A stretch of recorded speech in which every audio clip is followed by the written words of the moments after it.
4 aumento soldado el herido na encuentro también del militar contra Abu Sayyaf alina barangay Amaloy Kayapukan lamitan anoche. Yaman maneuver asigun el 104th Brigade na mensyonong lugar después que pwede nota ko ng mga taeskapa armaw grupo kita apare si mga Abu Sayyaf gali. Asigun ko ng portavoz del Western Mindanao Command Major Filiman Tan Iho, el 3 na 4 mga soldado, ya pwede konose como ka na Sergeant Jaladin Husin, Corporal Alan Baguio, y Private Gilbert Camus. El 1 amo miyembro del CBO o Civilian Volunteer Organization, kanya ayuda ko ng militar, aselagas ko ng mga Abu Sayyaf. The clearing operations this morning, the troops have recovered one body count of the enemy. We have backpacks and personal belongings.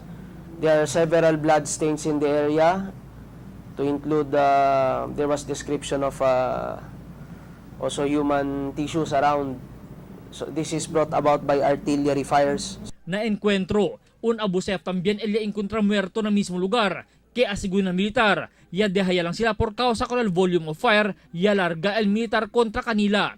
Si Tanya Abla, kay Guardiao ya aura el possible exit area del Abu Sayyaf na tipo-tipo iong Kayapukan, por causa sila quiere asaya akaba con el grupo del Abu Sayyaf. The enemy scampered, dragging along with them their dead. Slowly we are inching on the location of the enemy, and we are hoping that we can finish this operation in the soonest time possible. Un semana ya aura el encuentro na lamitan, donde hasta de noche el militaw preparado asigun combate con el terrorista grupo. Albert Luna, Dateline Zamboanga.